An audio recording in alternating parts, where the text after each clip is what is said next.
Pengadilan Negeri Takengon resmi menjatuhkan vonis terhadap Sandika dan kawan-kawan dalam persidangan agenda putusan pada Rabu, 4 Februari 2026. Kasus ini berawal dari aksi penangkapan hingga memberi pelajaran secara fisik terhadap pencuri mesin giling kopi di Kampung Wihni Bakong, Kecamatan Silinara, Kabupaten Aceh Tengah pada 16 Agustus 2025 lalu.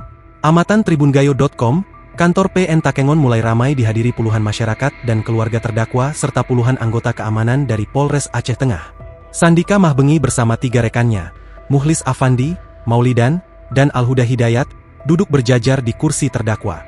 Keempat pemuda ini pun tampak tertunduk di hadapan majelis hakim yang dipimpin Aldarada Putra serta hakim anggota Siti Anisa Talha Hakim dan Gusti Muhammad Azwar Iman. Suasana hening ruang sidang saat majelis hakim membacakan putusan, terdengar helaan napas panjang dari bangku pengunjung orang tua dan keluarga terdakwa.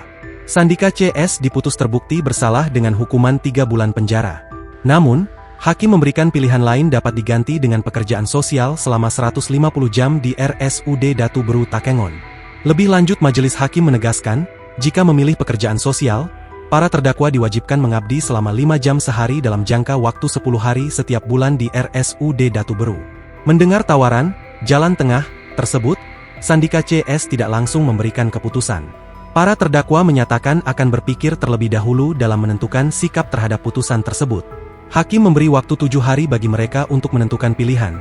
Jika tidak ada maka dianggap menerima putusan, antara 3 bulan penjara atau menjalani sanksi sosial sebagai bentuk pertanggungjawaban.